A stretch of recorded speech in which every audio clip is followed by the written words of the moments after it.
Hi, folks. I'm Maud Mosley. My pronouns are they, them, and welcome back to Tunes Tuesday, a weekly series where I sit down with queer, 2S LGBTQ plus bands and musicians to talk to them about their music, their experiences, and so much more. This week, I am joined by California-based pop artist Jackie Mendoza. Thank you so much for being here with me this week. Would you like to introduce yourself? Yeah, I'm Jackie Mendoza. Pronouns are she, her. I'm in San Diego, California. I lived in New York for a while, for 8 years, and I just moved back here in October. So I'm excited to start playing shows around here, and hopefully I'll get back to playing shows on the East Coast very soon. Yeah, that's awesome. And I know one of the first songs that I actually really want to talk about actually kind of in the lyrics addresses that move you made, the ways you were missing New York, but the ways you were enjoying being in California. And that's your most recent release from 2020, your single, Let You Go, which connected to the feelings of, loneliness and grief many people have been going through this last year, particularly as they, pertain to a much harder holiday season. Do you feel like putting out that single helped you navigate those difficult times as well? Yeah, definitely. I never planned on writing a Christmas song or like a holiday song. So it was really spontaneous, and it was just it kind of came out of like what I was feeling at the time, what I was going through. Like went through a really hard breakup, and which led me to move back here. And it was like during the height of the pandemic where so many people were losing their jobs, losing, like, I also lost my great grandma to coronavirus at the time. So it was just a lot of changes and losses that I knew not only I was feeling. So I really just wanted to, I don't know, like let people know that they're not alone. Like everyone's going through the same thing. And it really helped me just like process things at the time. And yeah, that's where that song came from. Yeah. Oh, well, first I'd like to say I'm incredibly sorry about your loss. But do you find that you'd use your music frequently for kind of those therapeutic purposes to connect with each other, through difficult feelings? Yeah, almost every song. Um, it's kind of hard for me to sit down and be like, oh, I'm gonna write a song about this random thing, or like it kind of always comes out like of what I'm going through, or it's like yeah, very like autobiographical and what's going on with the world at the time, or what I'm feeling. Um, so yeah, it's very therapeutic for me. Absolutely. And do you find that only impacts your lyrics, or do you find that that comes through in your sound as well? And the sound too. Um, Also, the way I write is very spontaneous and like kind of improvisational. So I just kind of let it like freely like flow, and I just build on so many sounds, and just like it's kind of just like um and yeah, if it sounds good to me, then I that's like the most important part to me. I don't really think like, oh, this is not like structured correctly, or like it's just kind of like yeah, like a free flowing thing. Very cool. Yeah. And proceeds from that release, Let You Go, went to the Okra Project, which is a great initiative that provides free meals to Black trans people. And recently, you've also done other fundraising initiatives with your music, including being part of quite a few benefit comps that have raised funds for Centro Corona, as well as undocumented workers and so much more. How do you find ways to match your music, your creative processes, your art, your career with your values? Mm-hmm. Mm, well, it's like I don't know, during the pandemic, that's when more like company compilations started coming out, and people started releasing music to benefit organizations. And I thought that was like really cool because um yeah, it just like makes the song or like the music even more valuable because you get to help people, and it's just I don't know. Um, yeah, I think that was cool that it was like you're not just releasing this just so people will hear it, but it's also to benefit others in a very like tangible way. Yeah, it's been really amazing watching how, people have been coming together and using what they have and using their talents to kind of connect more. Do you feel like you have a lot of opportunities to connect with community through your music? Yeah.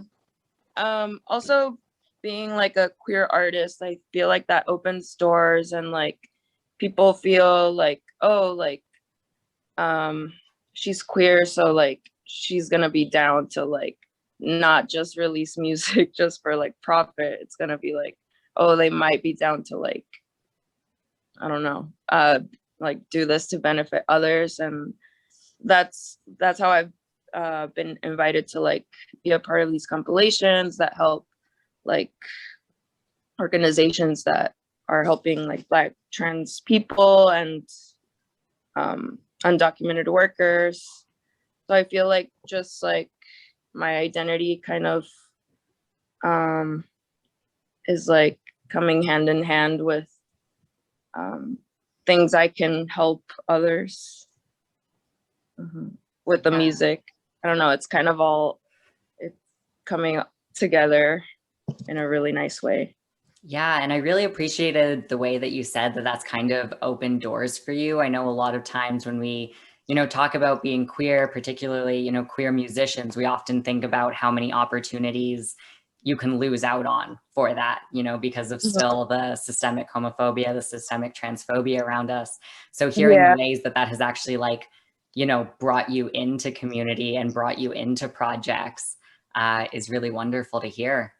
hmm Yeah, because remember I came out in like 2017, and I got a lot of hate for it, like from like followers on Instagram, and people said really mean things. And like at the time I was like, oh, I'm gonna lose out like on, I don't know, a certain audience, or people won't want to listen to my music, or they're just gonna see this as like the only thing that I'm about. Or but that was just like for a short period of time. Then I was like, F the haters. And then like it actually did open more doors. I got to meet more musicians that were queer.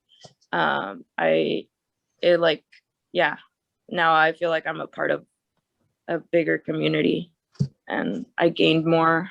So Yeah, it's really unfortunate to hear that there was that initial backlash, but I'm really glad that that ended up, spinning into something positive where you were able to find, even more people outside of the ones that, didn't want to support you anymore, unfortunately.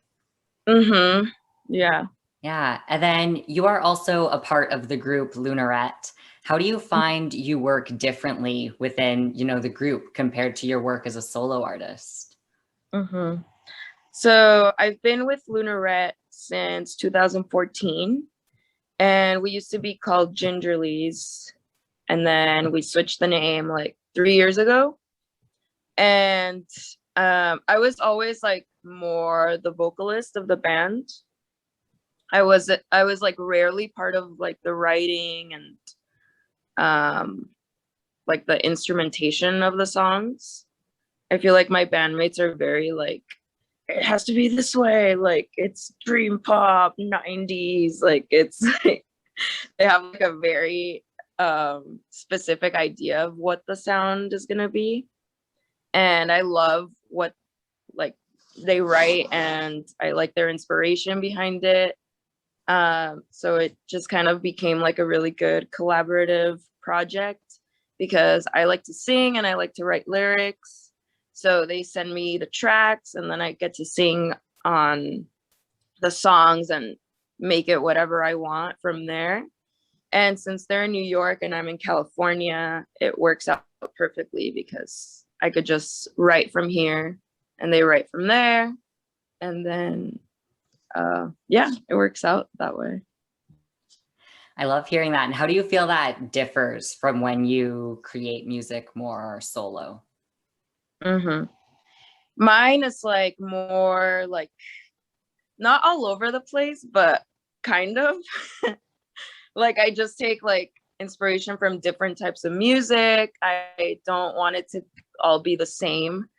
So mine's more like improvisational, like more not like super like pop structure. Um so I like doing that on my own and like not having anyone tell me what to do. And then with the band, it's more like, okay, it's like a group effort. You have to like compromise and just kind of like take their ideas and then put in what you're good at and kind of see like what comes out of it. Yeah, Putting all together. absolutely. And do you see yourself continuing to enjoy both of those like styles of creative processes in the future? Yes, definitely. Like with my solo stuff, I want to start collaborating more with different musicians, singers, producers. I've been thinking about it for a while, but I haven't like executed it yet. Because I'm still so like I just get an idea and then I just do it and it's like so it's kind of hard to like plan out. So that's refreshing with a band because you come together and you're like, okay, what are we doing next? As a band. And then by myself, it's kind of hard to just be like, okay, Jackie, what are you gonna do next? I don't know. Absolutely. It can be wonderful to kind of have that support. And it also, you know, reminds me what so many artists have brought up throughout this series too, which is kind of that fact that like even if you are a solo musician, you're not really ever like solo. You know, there's people that are looking at like your rough lyrics or people you're sharing, you know, some music with, or people that are willing to support you, give you advice. And I think it's really amazing all the different ways people can come together and collaborate. And I'm really excited to see, you know, how you decide to experiment with that in the future. Thank you.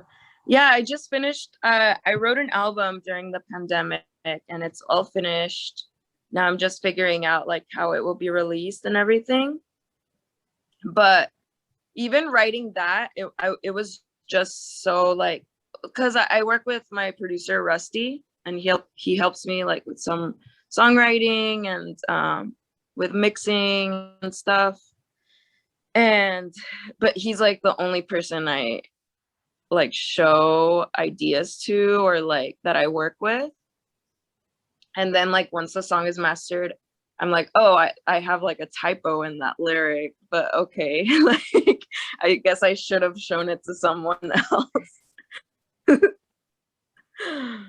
So yeah, just like working on my solo stuff has taught me that like I should be more open and should be yeah, open to constructive criticism and other ideas. Yeah. Yeah, well, thank you so much for joining me this week. If you would like to check out any of the music that we have brought up today or the incredible other albums that are out there as well, or if you would like to stay tuned for updates on when that future album will be coming out, definitely make sure to go to the links below this video. Love this conversation. I'm looking forward to seeing you next week on Tunes Tuesday, and Jackie Mendoza will be playing us out.